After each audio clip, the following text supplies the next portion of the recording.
Maka yang harus kita bangun sampai kapanpun, dimanapun dengan siapapun, ini yang pertama adalah husnul muasyarah. Ini yang sering kami tekankan. Husnul muasyarah itu bersikap dan berbuat baik, menjalin tali silaturahim, hubungan kepada siapapun pun boten mawon. Kalau panjenengan berada di tempat kerja panjenengan di lingkungan Kementerian Agama, baik di kantor secara struktural atau yang fungsional atau yang di satker, maka di situ nanti akan selalu bermuasyarah terhadap yang lain. Bapak kepala kantor, ada kasubag, ada kasih, ada segenap keluarga besar kemenang. Di sekolah ada kepala sekolah, ada waka, ada KTU, dan seterusnya. Maka bagaimana menciptakan muasyarah yang baik, menciptakan silaturahim yang baik, menciptakan komunikasi yang baik.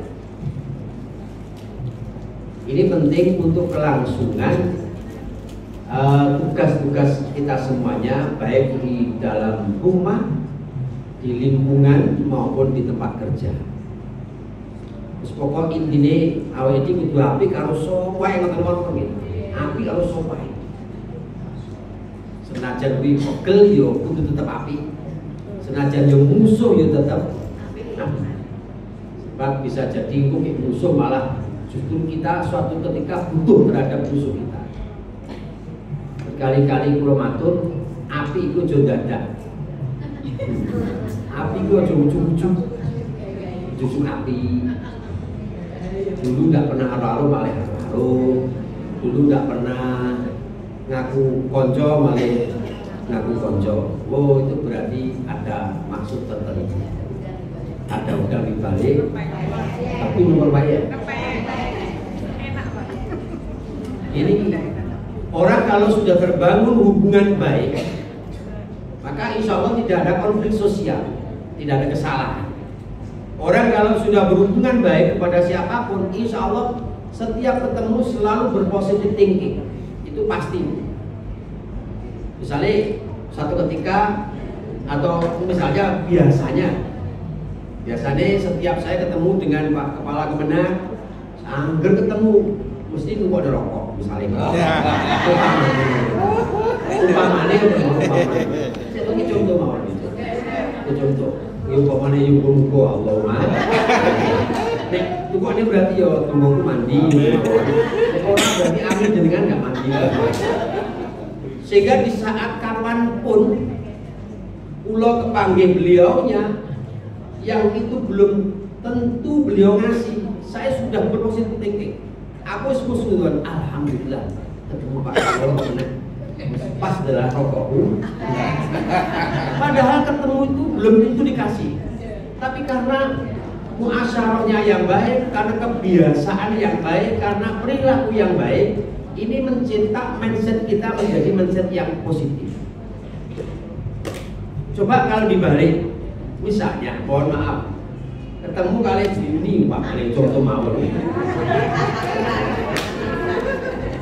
Agar ketemu mesti utang duit. Uang nih. Bisa tuh ketika di saat saya ditelepon, pulanku ngangkat males. Wong utang ini sing durung di sahur kok wis telepon balik. Padahal telepon itu niatnya mau bayar utang. Sudah dhisik. Karena ya muamalah yang muasyarah yang kurang baik. Ini secara umum kita bisa menerapkan husnul muasyarah itu. Bagaimana pemerintah bisa memberikan perilaku yang baik kepada rakyatnya, masyarakatnya, bagaimana pemimpin kepada bawahannya, bagaimana suami kepada istrinya, bagaimana orang tua kepada anaknya, dan bagaimana guru kepada muridnya, orang yang kaya terhadap orang yang kurang mampu misalnya. Ini harus muasyarah yang baik. Pun niki mawon. Sehingga kalau muasyarah baik, Pak insya Allah tidak pernah merasa menyakiti, menggelakkan, mengecewakan maupun mengambil hak orang lain, sehingga tidak perlu adanya halal bihalal. Tapi karena kita sering melakukan itu, ya makanya pentingnya halal bihalal. Kemudian yang kedua, bagaimana kita membangun hubungan ini? Yang kedua adalah husnul muamalah. Husnul muamalah itu bertransaksi dan bernegosiasi dengan cara yang bagus. Sederhananya ngeten. Panjenengan sapa mawon panjenengan gak perlu nyawang jabatannya apa, statusnya apa. Nek tuku yo berarti kudu bayar. Nek utang berarti kudu. Ini muamalah yang baik. Jika kalau panjenengan mungkin punya usaha, misalnya dagangan opo sing dijual secara online, ngomong kalau ini memang cara menawarkan ini barangnya ori, ya tunjukkan kalau itu ori. Jangan katanya ori ternyata palsu. KW, betul nggih. Jangan ngomong kalau ini katanya asli ternyata palsu. Kalau itu terjadi, asale konco akrab, asale dulur cedek, asale tonggo raket, gara-gara muamalah yang kurang baik, wis gak dulur-duluran, gak konco-konconan, gak nomale, gak tonggo-tonggonan. Dalam tonggone kopi atas pisan rama aku tonggo rama den. Ben, gue kira paham apa itu opo ora paham. Gak ma aku dulur rapaten. Sehingga kadang-kadang tingkat kepercayaan kita terhadap tetangga kita sehingga tidak mau beli barang ke tetangga kita, tidak mau beli sesuatu ke saudara kita yang ketepatan juga jualan, tidak mau ini kepada teman kita sendiri karena mungkin terganggu ada muamalah yang kurang baik. Dan itu terjadi kepada siapapun tentu ya harus kita jaga, jangan sampai di antara kita itu pernah melakukan situ. Kalau toh itu kita lakukan, maka pentingnya kita al-halal bihalal. Selama muamalahnya baik, utang yo nyaur, tuku yo bayar, berarti kita tidak punya hak adami terhadap orang lain. Bon, menurut ibu. Nomor telu, cepet-cepetan. Nomor telu, husnul musyarakah. Pertama, husnul muasyarah. Yang kedua, husnul muamalah. Yang ketiga, husnul musyarakah. Orang yang terjadi kesalahan antar sesama manusia itu ya pelanggarannya ketiga karena musyarakahnya yang kurang baik. Karena mengambil hak orang lain, karena mengambil hak orang lain yang tanpa izin, yang itu bagian daripada urusan hakul adami, itu bagian daripada hablum minan nas. Husnul musyarakah itu lebih pada hak-hak asasi manusia. Kita tahu bahwa hak asasi manusia menurut ajaran Al-Quran kuat sangat. Yang diantaranya setiap manusia punya hak untuk menjalani kehidupan, sehingga hidup kita itu dijamin oleh Al-Quran, dijamin oleh agama, tidak hanya dijamin oleh undang-undang. Siapapun kita tidak boleh menghilangkan hak hidup nyawa orang lain, walaupun toh itu anak biologis kita.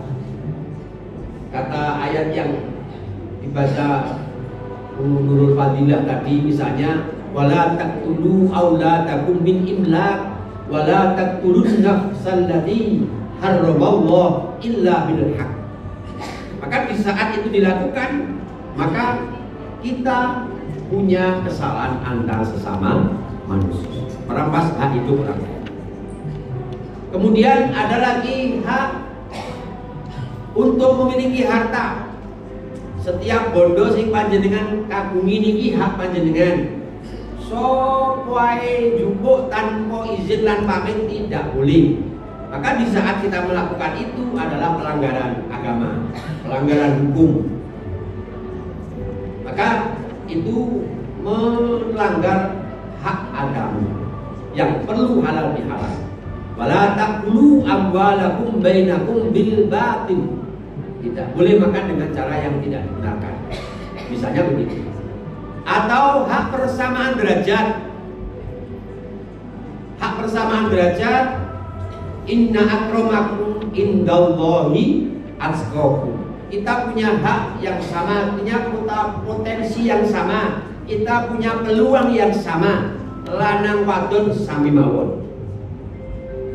Ini hak diberlakukan secara hak untuk punya hak derajat yang sama.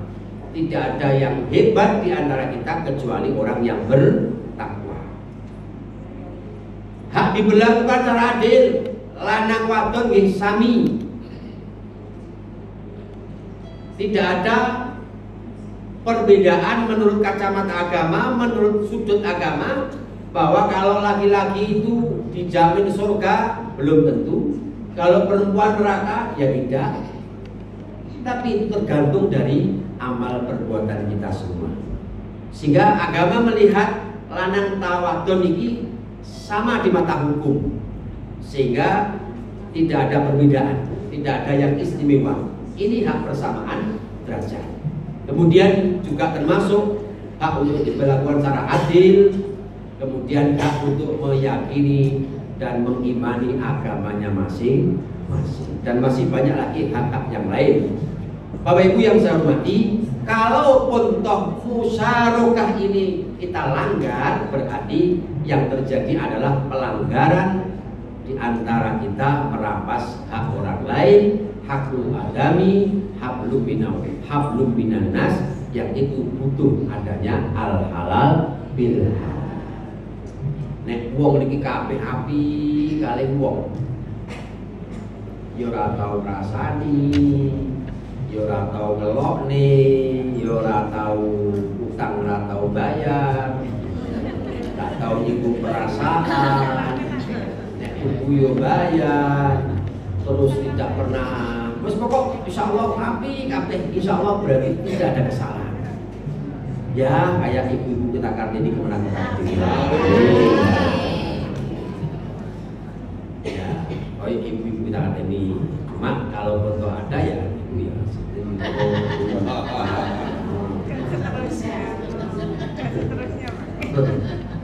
Kon, intinya insya Allah. Tapi walaupun toh itu yang pernah kita lakukan, mungkin kita muasyarah kurang baik, muamalah kurang baik, maka bisa terselesaikan dengan cara al halal bil halal, al maaf bil maaf. Sebab untuk bisa membuka diri mau memaafkan ini kadang berat. Tetapi kalau kita melihat dalam sebuah ayat Al-Qur'an, di Al-Quran diantaranya ada ayat berbunyi wa in aqabtum fa'aqibu bimithli ma uqibtum bih wa la in sabartum la khairul lis-sabirin. Kanjeng Nabi itu ada rencana untuk membunuh orang yang membunuh Sayyidina Hamzah dengan cara tidak manusiawi, balas dendam. Tapi balas dendamnya akan membunuh lebih dari satu. Tapi setelah diniatkan untuk begitu, rencana untuk begitu, tapi Allah Ta'ala telah mengingatkan dalam ayat itu wa in aqabtum fa'aqibu bimithli ma uqibtum. Kalau Muhammad ingin bunuh ya monggo boleh. Nek dipateni siji ya mateni ya siji. Ojo terus mateni lebih dari satu. Wala in sabartum la wa khairul lis-sabirin. Kalau mau sabar, mau memaafkan, ya 30.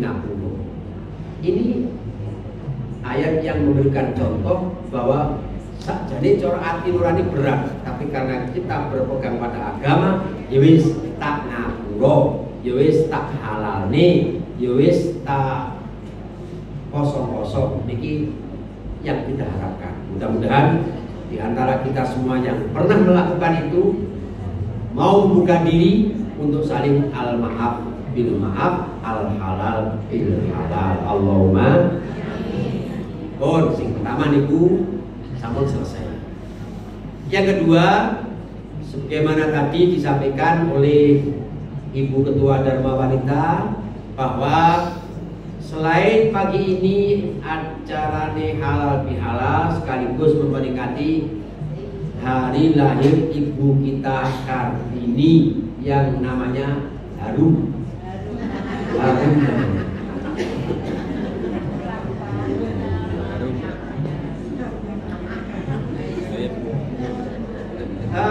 Saya kira panjenengan sudah maklum lah bahwa Allah menciptakan manusia laki-laki dengan perempuan ini su'ubal lita'aruf, untuk saling mengenal, untuk saling ta'aruf, kerjasama, komunikasi yang baik. Walaupun toh dalam cerita yang dulu zaman jahiliyah kan ada budaya-budaya jahiliyah sing akhirnya diselesaikan dengan turunnya ayat Al-Quran.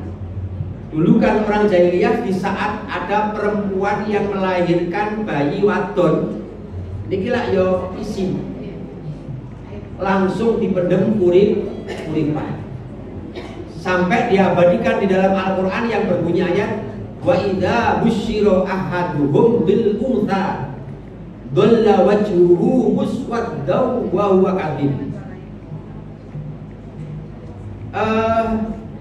Bapak ini suaminya kalau di saat dikabari, Mas, bojomu nglairni, lanang wedok, wajahnya itu tampak berabak. Saya misalnya memberabak, merah kehitam-hitaman, kecewa karena bayinya perempuan, karena dianggap aib, karena dianggap tidak ada manfaatnya, gak iso diajak perang, jika dipandem urip-uripan. Wa idza busyira ahadum bil untha dhalla wajhuhu muswaddaw wa huwa kadhib.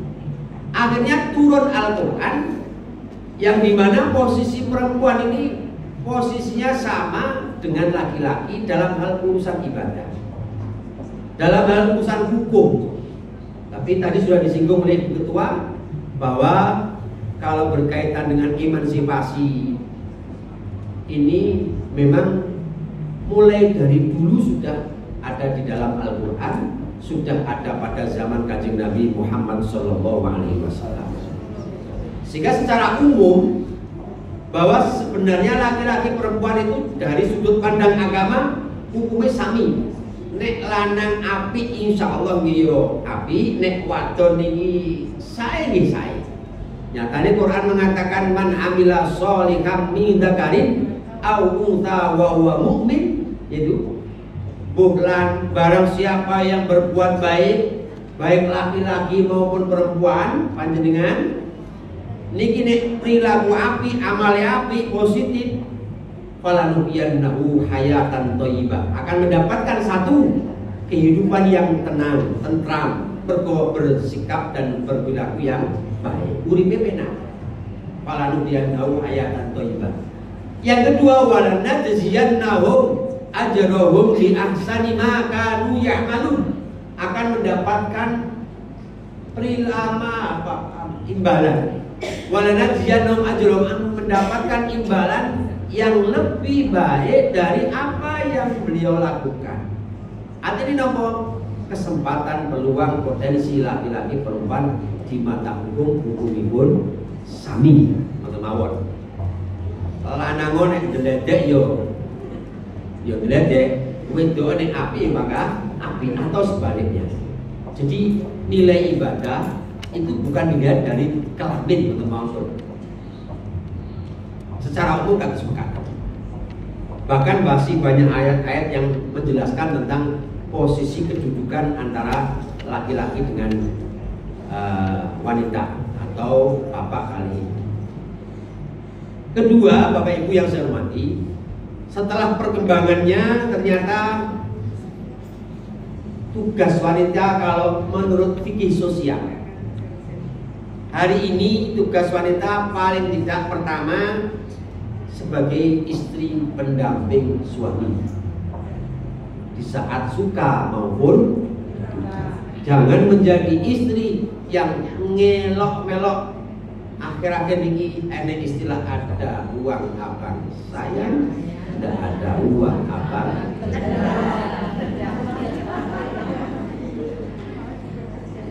Ya, kira-kira sing lanang ya ora apa-apa kowe nek.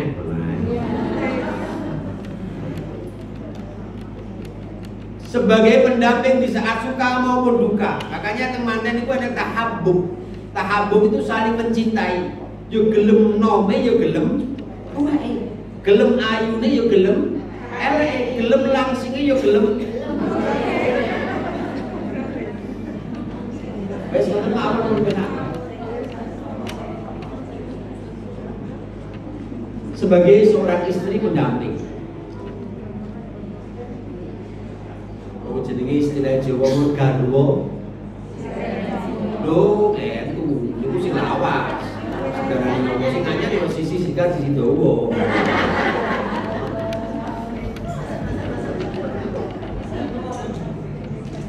Yang kedua, peran Kartini milenial selain menjadi istri pendamping suami, menjadi ibu dari anak-anak kita semua. Mohon maaf. Ini secara umum. Menjadi ibu dari anak-anak kita. Ibu ini penting dan perannya dalam rumah tangga. Bab nek kene ibune anake nangis niku ya pake urung karuan nek godak ngeneng-ngeneng. Godak iki lho. Peran ibu sangat penting.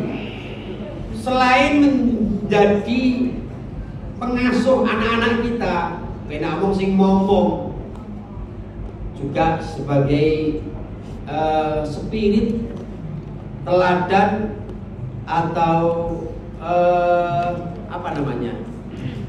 Ya suri tauladan dari anak-anak kita, sebab pada umumnya anak itu lebih banyak berinteraksi dengan ibu ketimbang bapak. Makalah jadilah sebagai istri pendamping suami yang sholihah. Allahumma kula bolak-balik matur jenengan ojo dadi istri sing tukang minggar-minggir becake metu tengah monggo Kang Mas mampir mumpung Pak ya ora ning mencari kesempatan dalam jadilah ibu yang betul-betul punya keibuan, betul-betul mengasuh, mengawasi, menyayangi terhadap anak-anak kita semuanya. Selain daripada itu, yang ketiga sebagai pendidik, nah ini penting. Ibu-ibu Kartini sekarang itu juga harus sebagai pendidik, mentarbiyah, mendidik, mulang tentang anak-anak kita mulai dari kecil. Pak Mendawu al-ummu madrasah. Ibu itu adalah ibarat madrasah, ibarat lembaga pendidikan. Kula boten sah nyontone ado-ado di lingkungan kita, mungkin ada anak-anak yang kecil, anak yang masih kecil ternyata wis fasih misuwi.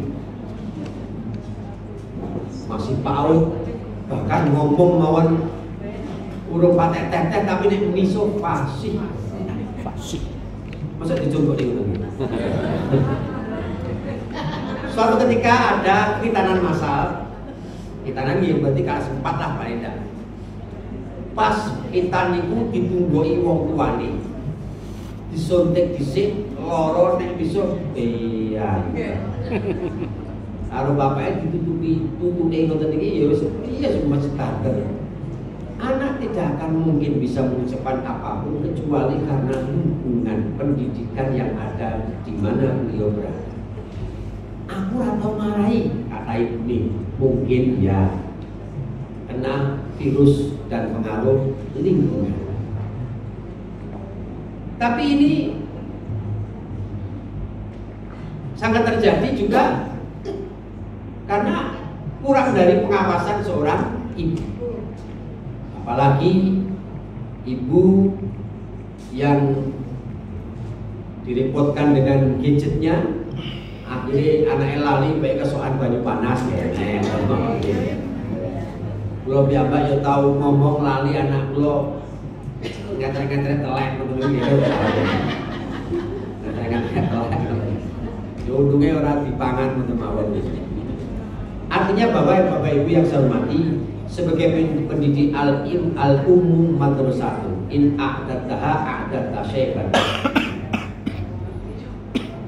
Ini penting monggo sehingga panjenengan juga harus punya latar belakang pendidikan. Beda omong panjenengan butuh mengikuti perkembangan zaman. Apalagi anak sekarang sudah tidak kayak anak zaman dulu. Kalau dulu mainannya anak-anak macam-macamnya nggak kayak sekarang. Kalau sekarang hanya satu macam. Tapi tokis. Kalau dulu mainannya rono-rono. Niki dididik mungkin waktu bulan kalau dilatih moco bismillah. Mungkin maya angop dilatih ditutupi. Wahing diwaca dewi alhamdulillah. Anaknya belum bisa baca, anaknya belum bisa ngucap, tapi itulah yang nanti akan mendidik. Mungkin diantaranya itu sebagai seorang istri, sebagai seorang ibu rumah tangga juga menjadi pendidik. Bapak Ibu yang saya hormati, selanjutnya selain dari itu semua, ibu juga menjadi juru dakwah.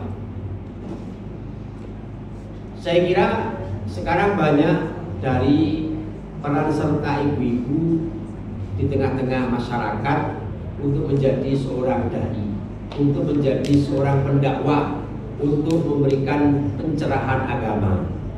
Lah monggo, itu tidak ada larangan bagi agama untuk melakukan itu semua. Dan yang terakhir, bagaimana ibu menjadi penggerak sosial. Sebagaimana hari ini kita lihat bahwa Ibu Zamroni selaku ketua, beliau mempunyai tanggung jawab dalam keorganisasian Dharma Wanita yang saya kira dari dulu sudah kita kenal.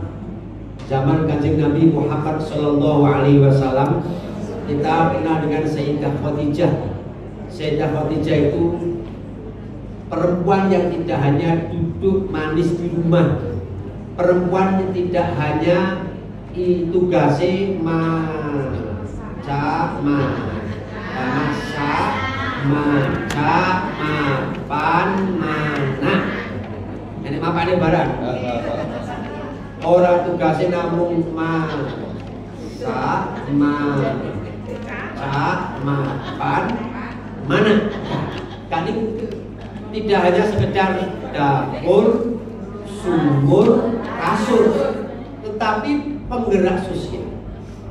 Sayyidah Khadijah sebagai miliarder, bahkan bisa dikatakan miliuner, pelaku usaha yang sukses. Panjenengan kerso Sayyidah Fatimah, istrinya Sayyidina Ali bin Abi Thalib karramallahu wajhah, putrine Kanjeng Nabi, sebagai politikus ulung, sebagai tokoh politik yang saat itu mempertahankan dan memperjuangkan bagaimana Sayyidina Ali menjadi generasi penerusnya sahabat Abu Bakar, khalifah yang pertama. Jadi saat usia Kanjeng Nabi Sedo digantikan khalifah Abu Bakar As-Siddiq, Kemudian di saat pencalonannya Sayyidina Umar, Sayyidina Utsman, Sayyidina Ali itu ya dicalonke senajan 2 kali kalah karo Sayyidina Umar, kalah Sayyidina Utsman, tapi pada periode yang keempat Sayyidina Ali menang. Salah satu mentornya adalah Garwa Dewi Sayyidah Fatimah sebagai penggerak sosial. Ada Rufaidah, ada Zubaidah yang mencetuskan yang namanya rumah sakit, yang mencetak, yang memberikan ide berdirinya rumah sakit. Ada Rufaidah yang membuat jalur air dari Baghdad sampai ke Mekah. Niki nggih sing berperan wong itu. Ora guru klemak. Ya, klemak balamoh. Libra, tapi punya potensi, punya kekuatan, punya kelebihan dari yang lain. Panjenengan nggih paham ada Robiah Al-Adawiyah. Terus akhir-akhir enek yang Indonesia enek Bumi Kawati. Terus enek di Bujuni. Waduh, mana rapatus apa piye? Kejelekan kemana? Ada Bu, sama Menteri Keuangan sendiri Sri Mulyani. Ada Mbak Yeni, Bu Khofifah. Sekarang ada Mbak Vinanda. Dulu ada Dr. Haryanti. Ini kan perempuan sedoyo. Ada Bu Elvi. Yo itu Ibu. Bu Juni. Bu Juni ya. Tatutnya pokoknya penting, Wi. Oleh karena itu, intinya apa? Kita jangan kecil hati. Itu Yesus. Cuma catatan kami secara kodrati tidak bisa disamakan, tidak bisa diemansipasikan, tidak bisa digenderkan. Lanang yang makan lanang, itu yang makan tetap. Tetapi juga secara ta'abudi juga tidak bisa kita itu istilahnya ngomongin kecemburuan sosial. Mohon maaf, mungkin ibu-ibu cemburu kali bapak-bapak karena bapak-bapak tidak ada masa iddah.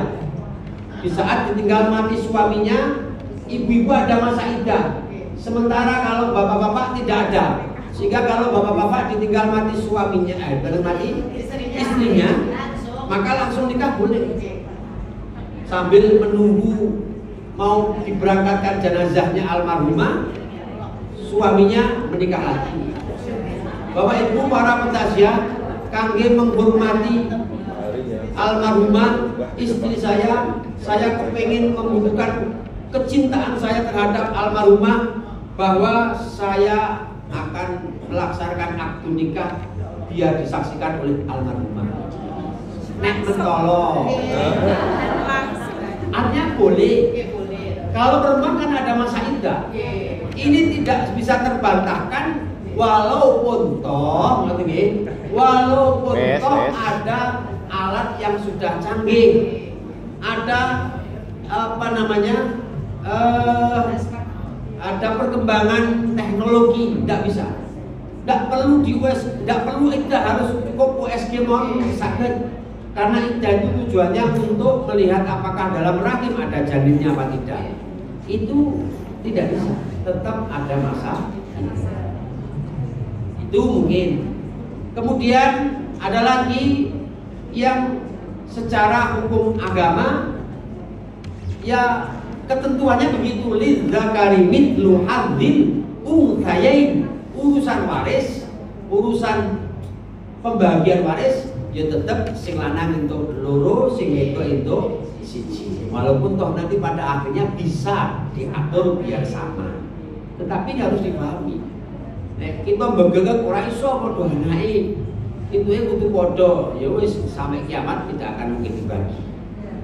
Ya harus ada kompromi nanti, tetapi harus disadari dulu bahwa Quran mendakwakan ini zakari mithlu hadzil unthayain. Masih banyak lagi secara kodrati perempuan, ya misalnya perempuan tidak bisa menjadi imam sholat, perempuan tidak bisa menjadi khotib Jumat, pengumuman tidak bisa menjadi wali itu harus paham. Oh iya anakku tak wali ini mawon. Saya punya pengalaman, mohon maaf, zaman eranya Pak Sarifuddin, KUA. Oh Pak Sarif. Pak Sarif almarhum. KUA Mojokerto Pak Sarifuddin, wakilnya KUA Pak Mufid. Gitu. Saya masih teringat, ngeten. Singkat cerita, di satu kelurahan itu ada manten, bapaknya stroke, terus bapaknya pulang manten putri stroke, tidak bisa mewakili sebagai wali manten. Akhirnya rawuhlah Yai Nurul Huda Jazuli, Yai Dah Kloso rawuh. Terus niki pripun Yai? Bapaknya mboten saged wakil, akhirnya ibuke malah dengan ketidakpahamannya. Ampun Yai niki bapaknya sakit, pun sakit maleni anaknya dadi manten, pun kula mohon waline. Terus akhirnya Ida dawuh, sampean oleh maleni tugasku gur ngetok netok. Tugasku gur ngetok netok. Terus mekaten akhirnya terpaksa ya Ida mboten kersa maleni karena ada ketentuan kudu wali hakim, waline hakim utawa waline kawang kudune Pak Kepala Kawang. Mergo sing cedhek niku Pak Mufid, jalurlah Pak Mufid. Lha zaman Pak Naib, Pak Kepala Kawang apa wakile? Ora wakile, ora lah. Kepala kawane. Akhirnya disuwe nek 2 jam ngenteni. Dari Pak Sarifuddin rawuh dateng panggenan manten. Akhirnya Pak Mufid nggih ini isinya sakjane sing bener iki. Runtut lho Pak. Runtut. Sakjane umpamane niki wau dengan cara-cara yang dibolehkan oleh fikih saged jujuk ya dah akiti ngoten saged mawon. Bisa saja tetapi ini tidak dilakukan ya supaya runtut. Lah sing kula maksud namun contohnya niku ibune kunjungi moro. Anu ya dah niki bapake sakit. Kok kula mau palingan. Pun itu maleni itu kan ngetok itu. Jadi selain dari menjadi sebagai istri, sebagai ibu, sebagai pendidik, sebagai penggerak sosial, ini pada dasarnya diperbolehkan oleh agama dan itu harus diambil oleh peran serta wanita. Maka Ibu kita Kartini yang saat itu mungkin sudah memahami hal itu sehingga kepingin terangkat derajatnya wanita, punya semangat juang untuk belajar. Nah, yang harus kita warisi adalah belajar ini. Semangat belajarnya beliau, semangat juang olehnya ingin tahu wawasan keagamaan sehingga ngaji dengan Mbah Soleh Daran. Munculnya tulisan Pegon ini karena adanya ibu kita Kartini. Maka dari itu, monggo sektosipun tugas perempuan itu jauh lebih berat daripada laki-laki dan secara fisik memang koye kuat lanang tapi sakjane asline kuat wedok. Nggih. Nggih, asli kuat wong wedok. Wong lanang niku kon ngomong anake setengah jam mungkin pun kesel. Gendong pokoknya sak jam pun kesel. Tapi nek wong wedok gendong putrane iso 2 jam kalih ulang kali ngeneng-ngeneng niku genggol niku rusak kuat. Nah, ternyata setelah diteliti, kenapa kok luwih rusak wong wedok? Mergo ya mangane akeh wong wedok. Ulang anake kantek, sing kene ya sing ulang. Marep klopo cikale kantek ya sing nemplok ya sing. Bapaknya mundur kantor istirahat melok ngancani makan siang. Sore dulang putrane kantek sing ngentekne ya sing bengi ngingung sego timbang sesuk mampu yo dimplok bisa. Eman-eman. Pekaten mawon sementara yang bisa kami sampaikan. Mohon maaf Pak Kepala, nyuwun pangapunten. Mohon maaf Bu Ketua. Terima kasih atas kesempatan yang diberikan kepada kami. Mudah-mudahan dengan halal ini kita sudah terhapus kesalahan hablum minallah dan hablum minannas dan dengan peringatan Hari Kartini ini kita bisa meneruskan perjuangan beliau untuk mengangkat derajat kaum wanita di tengah-tengah perjuangan di Indonesia ini di dalam mewujudkan kebersamaan, baik membangun rumah tangga yang harmoni, membangun rumah tangga yang tetap guyup dan rukun, sekaligus menciptakan negara yang baldatun thayyibatun wa rabbun ghafur. Allahumma amin ya rabbal alamin. Al-Fatihah.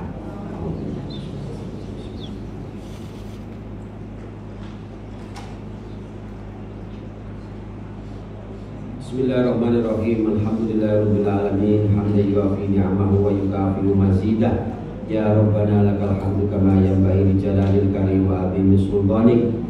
Allahumma ahsin akibatana fil umuri kulliha wa ajirna min khizyid dunya wa adzabil akhirah. Allahumma inna ala dzikrika wa syukrika wa husni ibadatik. Allahumma jamilna bil afiyati was salamah wa haqiqna bit taqwa wal istiqamah wa aidna min mujibatin nadamah innaka sami'ud du'a.